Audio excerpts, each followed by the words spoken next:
નમસ્તે વિદ્યાર્થી મિત્રો, આજે આપણે ધોરણ ચોથું ગણિત વિષયનો ચેપ્ટર નંબર આપણે 12 ની આપણે શરૂઆત કરવાની છે। તો પહેલા સૌપ્રથમ જાણીએ કે ચેપ્ટર નંબર 12 નું નામ શું છે। તો નામ છે કેટલું ભારે કેટલું હલકું।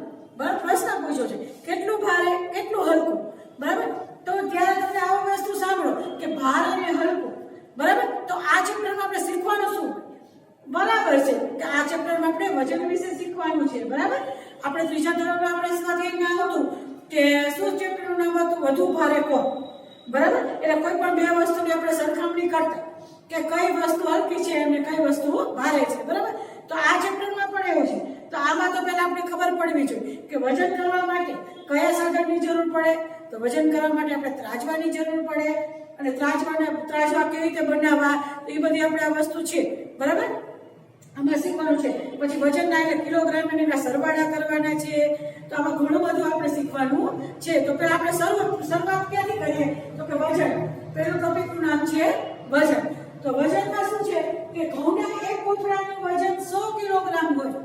શું કહે છે કે જો ઘઉંના એક કોથળાનું વજન 100 કિલોગ્રામ હોય તો આવા 5 કોથળાનું વજન કુલ વજન કેટલું થાય? શું કહે છે કે જો એક કોથળાનું વજન 100 કિલોગ્રામ હોય તો 5 કોથળાનું વજન કુલ શોધવાનું છે। બરાબર, અને તમને ખબર છે કે જ્યારે એક કોથળાનું આપેલું છે 5 કોથળાનું શોધવાનું છે તો તમારે શું કરવાનું છે? ગુણાકાર કરવાનો છે 100 ગુણ્યા 5। કેમ કે એક કોથળાનું વજન 100 કિલોગ્રામ તો 5 કોથળાનું વજન તો 100 ગુણ્યા 5 કરશો તો આપણને જવાબ મળી જશે। તો તમે બીજી એક વસ્તુ યાદ કરો તો તમને ખબર હોવી જોઈએ કે 1 કિલોગ્રામ બરાબર કેટલા ગ્રામ? તો 1 કિલોગ્રામ બરાબર 1000 ગ્રામ। બરાબર, તો આ રીતે તમારે જો ત્રીજા ધોરણમાં આવતું તો અત્યારે તમારે ભૂલવાનું તો નથી જ, કેમ કે આ શબ્દનો આપણે આ વસ્તુનો વારંવાર ઉપયોગ કરવાનો છે। તો ચાલો આપણે જવાબ લખીએ। હવે એક કોથળાનું વજન 100 કિલોગ્રામ તો 5 કોથળાનું વજન કેટલું? તો 100 છે એ કેટલી વખત લેવાનું? 5 વખત લેવાનું।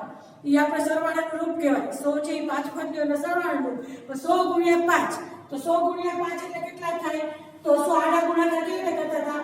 આ બે શૂન્ય મૂકી દીધા એકમની સ્થાન ઉપર એકમ અને અહીંયા 5 છે ને 1 છે 5 એકુ 5 તો 500 આવ્યું તો 500 કિગ્રા કે કિલોગ્રામ।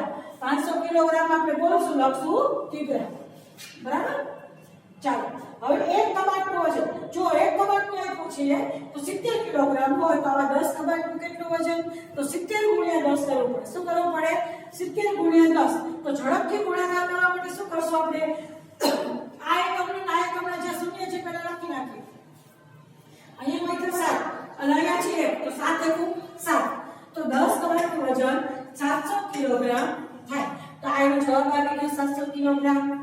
હવે જો એવું કહે છે કે એક કુકરનું વજન 2 કિલોગ્રામ।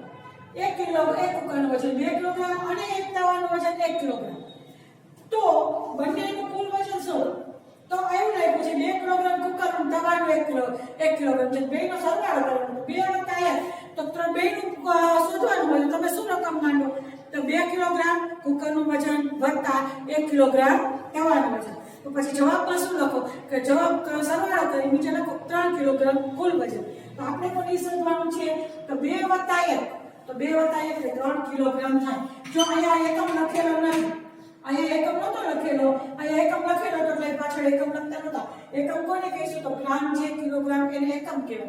અહીંયા કિલોગ્રામ લખેલો તો આપણે અહીંયા લખેલું નથી, અહીંયા કિલોગ્રામ લખેલો તો એટલે લખ્યું નથી, અહીંયા નથી। જો થાય ની પહેલા કિલોગ્રામ લખેલું નથી તો આપણે 3 કિલોગ્રામ એકમ સાથે આપણો જવાબ લખવો પડે।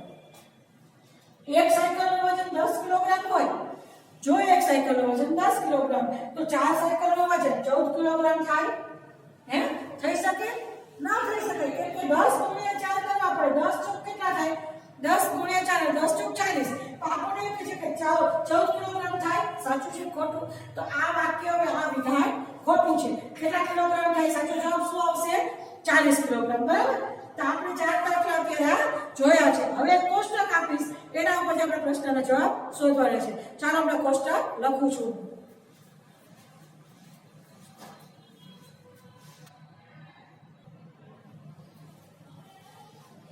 પ્રશ્ન 5મો છે। હવે આમાં એક કોષ્ટક તમે જોવો છો તો આમાં તમારે કોષ્ટક પૂર્ણ કરવાનું છે। બરાબર, મેં કોષ્ટક લખ્યું છે। જો પહેલું છે ક્રમ એટલે 5 વસ્તુનો ક્રમ છે 1 2 3 4 અને 5। બીજા ખાનામાં શું છે કે વસ્તુ એટલે કઈ કઈ વસ્તુનું આપણે વજન કરવાનું છે, બરાબર? કે છે તો ખાંડની થેલી, બીજું છે મમરાની કોથળી, ત્રીજું ઘઉંની ગુણ, ચોથું બાજરાની ગુણ અને પાંચમું મીઠાની થેલી. હવે ત્રીજું ખાનું જો વસ્તુની સંખ્યા, વસ્તુની સંખ્યા તો ખાંડની કેટલી ગુણ, ખાંડની કેટલી થેલી તો કે 3 થેલી, મમરાની કેટલી કોથળી તો કે 4 કોથળી, ઘઉંની કેટલી ગુણ તો આપણે શોધવાનું છે. તો એ ખાના પ્રમાણમાં આપણે જે વસ્તુ શોધવાની છે આપણે નીચે અહીંયા જે લાઈન છે એના ઉપર જવાબ લખવાનો છે. પછી વજન છે પ્રતિ નંગ એટલે 1 કિલોગ્રામ, શું પ્રતિ નંગ એટલે 1 કિલોગ્રામનું આ વજન આવ્યું છે. અને કુલ વસ્તુનું કુલ વજન તો આપણે અહીંયા અહીં લખેલું છે, જે નથી લખેલું આપણે શોધવાનું છે. તો પહેલા શરૂ કરીએ, બરાબર? હવે પહેલું છે ખાંડની થેલી. એવું કહે છે વસ્તુની સંખ્યા 3 એટલે 3 થેલી છે. ખાંડની કેટલી થેલી કીધું? 3 થેલી કીધું. અને એક એક થેલીનું વજન 2 કિલોગ્રામ છે. 3 થેલી છે તો દરેક થેલીનું વજન એટલે એક એક થેલીનું વજન 2 કિલોગ્રામ છે. એટલે 3 વખત 2 2 2 3 વખત 2 2 લઈ 2 2 2 તો કેટલા જવાબ આવશે? તો કુલ વજન 6 કિલોગ્રામ થાય. 3 ગુણ્યા 2 એટલે 3 દુ 6. હવે બીજું છે મમરાની કોથળી. તો વસ્તુની સંખ્યા 4 છે એટલે 4 કોથળીને મમરા 4 મમરાની કોથળી છે, બરાબર? એવું કહે છે કે તો હવે એનું કુલ વજન આપી દીધું છે આપણે 4 કિલોગ્રામ. તો આપણે એના પરથી 1 કિલોગ્રામનું વજન શોધવાનું છે, બરાબર? તો 4/4 મૂકવા પડે. અથવા જો તમે સીધો હિસાબ કરો તો 4 કિલો 4 થેલી છે અને 4 કિલો વજન છે. તો તમને આના ઉપરથી જ ખબર પડી જાય કે દરેક કોથળીનું વજન એટલે વજન પ્રતિ નંગ એટલે એક એક કોથળીનું વજન 1 કિલોગ્રામ હોવું જોઈએ. જો 4 એક 4 તો 4 ગુણ્યા 1 કરો તો જવાબ આવ્યો 4. જો 4 કોથળીનું વજન 4 કિલોગ્રામ હોય, 4 કોથળી હોય તો શું જવાબ આવશે? તો દરેક કોથળી 1 કિલોગ્રામની હોય. આ ત્રીજું છે ઘઉંની ગુણ. ઘઉંની ગુણ હવે આપણને વસ્તુની સંખ્યા નથી આપી, કેટલી ગુણ છે આપણને કીધું નથી. આપણે શોધવાનું છે. તો એવું કે છે પ્રતિ નંગ છે 100 કિલોની છે. તો એક એક કોથળી એક તો ખબર છે 100 કિલોગ્રામ છે અને કુલ વજન છે 600 કિલોગ્રામ. કુલ વજન 600 ગ્રામ 600 કિલોગ્રામ અને એક એક કિલો એક એક કોથળીનું વજન છે એક એક ગુણનું વજન છે 100 કિલોગ્રામ. તો હવે આપણે શું શોધવાનું છે કે કુલ વસ્તુ કેટલી ગુણ હશે? તો 600 ના છેદમાં 100 મૂકી દો.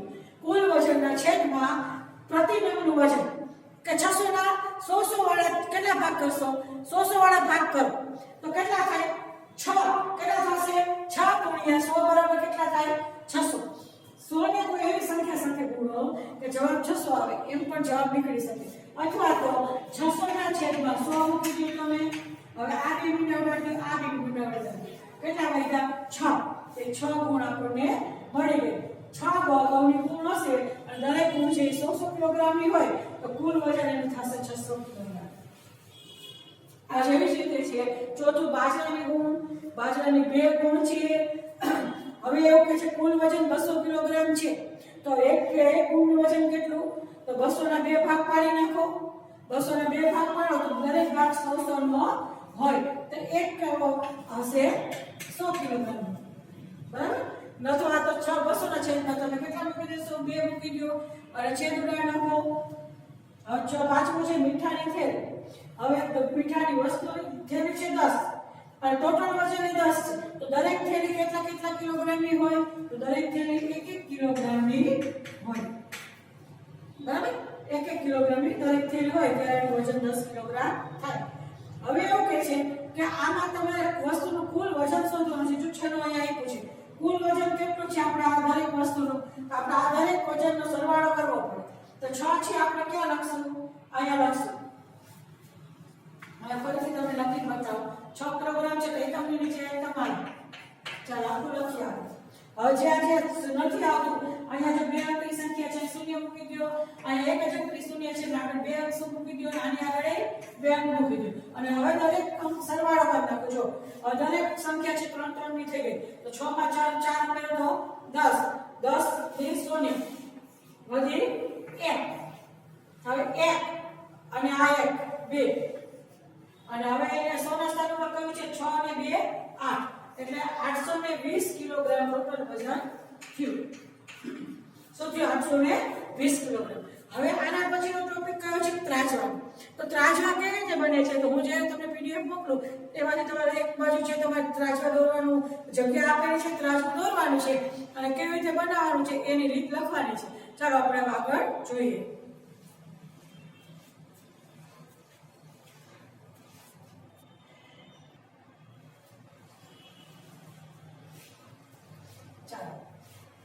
હવે તમને વસ્તુનું વજન કરવા માટે નો સાધનને ત્રાજવા કહેવાય. તો શું આવશે? સાચું. બરાબર. આમાં વચ્ચે એક બે પ્રશ્ન છે તો તમારે કરવાનો. હવે એક છોકરો છે, હેમાંગ છોકરો છે, બરાબર, એ પોતે એક પેન્સિલ લે છે અને એની બેન છે એ 4 રબર લે છે. તો ઘરે આવે અને પછી વજન કરે છે. હેમાંગ એક પલ્લામાં છે પેન્સિલ મૂકે છે પોતાની એક, અને એની બેન છે 4 છે રબર લીધા છે, 4 મૂકે છે રબર એક બીજા પલ્લામાં. તો કયું પલ્લું નીચે જશે? તો તમને ખબર છે કે પેન્સિલ કરતા જે રબરની સંખ્યા જાજી છે અને વજનમાં પણ એ ભારે થોડુંક હોય. તો કયું પલ્લું નીચે જશે? તો જે વધુ વજન વાળું છે એ પલ્લું નીચે જશે, હલકું વજન વાળું પલ્લું ઉપર રહેશે. તો એની બેનનું પલ્લું એટલે હેમાંગની બેનનું પલ્લું નીચે જશે. હવે એના પછીનો પ્રશ્ન છે 9મો. કે અહીંયા મેં છે તમને જોડ બતાવેલી છે કે ક્રમ છે 1 2 3 4 5 6 7 ને 8. હવે એ પ્રમાણમાં સામે વસ્તુની જોડ આપી છે. જોડ એટલે બે વસ્તુનું નામ આપ્યું છે. હાથ રૂમાલ અને ટુવાલ, પેન્સિલ અને કંપાસ, વાટકી અને ચમચી. તો હવે આપણે આમાંથી સોર્ટ કરવાનું છે, જુદું કરવાનું છે. આમાંથી બે વસ્તુમાંથી હળવી વસ્તુ કઈ છે, ભારે વસ્તુ કઈ છે. તો આપણે જે તમે જુઓ છો ભાઈ 3 વસ્તુના નામ આપેલા છે, વસ્તુની જોડના નામ આપેલા છે. તો બાકી 4 થી 8 સુધી ખાલી છે. તો આપણે જાતે વસ્તુનું નામ લખવાનું છે. તો આપણે વસ્તુની એવી જોડના નામ લખવાના. તો આપણે શરૂ કરીએ, પહેલા જોડ બનાવીએ. મારી જેટલી બને છે એટલી બનાવું છું, બાકી જો બાકી રહી જાય તો તમારે ઘરે બનાવવાની જાતે, બાકી પીડીએફ માંથી તો તમે લખશો જ. તો ચોથી જોડ હું એવું લખી શકું કે તાળું અને ચાવી. પાંચમી જોડ બનાવી શકું કે શું બનાવી શકું પાંચમી? તો લેપટોપ અને મોબાઈલ.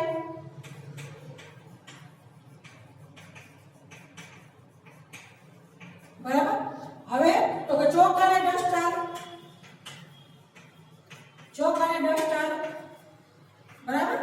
પછી તો હજી હું બનાવી શકું તરબૂચ અને, ચાલો ફળમાં જાય, તરબૂચ અને ચીકુ. બરાબર. હજી એક લખાવો તમે. એક બાજુ છે ચોપડી, આખી એક ચોપડી અને કાગળ.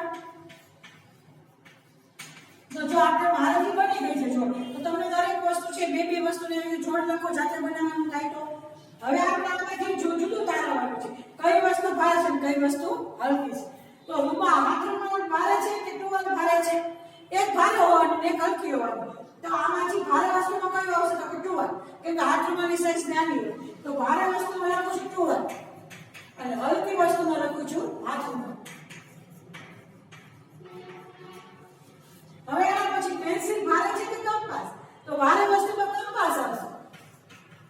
જો તમે ત્રાજવાની મદદથી તમે વજન કરો તો કંપાસ છે ભારે અને પેન્સિલ છે હલકી. એના પછી વાટકી અને ચમચી. તો વાટકી ભારેમાં આવશે અને ચમચી હલકા વજનમાં આવશે. એના પછી તાળું અને ચાવી. તાળું મોટું છે અને એ પણ ધાતુનું બનેલું છે. એ તાળું છે એ વજનવાળું અને ચાવી છે એ હલકી. લેપટોપ અને મોબાઈલ. તો લેપટોપની સાઈઝ પણ મોટી હોય અને મોબાઈલની સાઈઝ નાની હોય છે. એટલે લેપટોપ છે ભારેમાં આવશે અને મોબાઈલ છે હલકામાં આવશે. એના પછી ચોક અને ડસ્ટર. તો ડસ્ટર છે ભારેમાં, ચોક હલકામાં. તો અહીંયા લખું છું ડસ્ટર અને હલકામાં આવશે ચોક. તરબૂચ અને ચીકુ. તો તરબૂચ તો વજનવાળું હોય, ચીકુ નાનું હોય એટલે એનું વજન ઓછું હોય. તો અહીંયા લખું છું તરબૂચ અને અહીંયા ચીકુ. તમે કોઈ પણ લખી શકો, અહીંયા અનાનસ અને ચીકુ લખી શકો. બરાબર. કે કેળું અને તરબૂચ લખી શકો. ચોપડી અને કાગળ. તો ચોપડી છે એ ભારે વસ્તુમાં આવશે અને કાગળ છે એ હલકી વસ્તુમાં આવશે. તો આપણે આ પ્રશ્ન તમે જોયો. તો આ મુજબનો બીજો પ્રશ્ન તમારે જાતે બનાવી અને કરાય. પરીક્ષામાં એવું નથી કે તમને આ જ વસ્તુની જોડ આવશે. પરીક્ષામાં જોડ બદલી જશે. તમારે ઓળખવાની રહેશે કે કઈ વસ્તુ હલકી અને કઈ વસ્તુ ભારે. તો આપણે આજનો વિડીયો અહીંયા પૂરો કરું છું અને નેક્સ્ટ પ્રશ્નથી હું તમને નવા વિડીયોમાં બતાવું છું. ચાલો આવજો.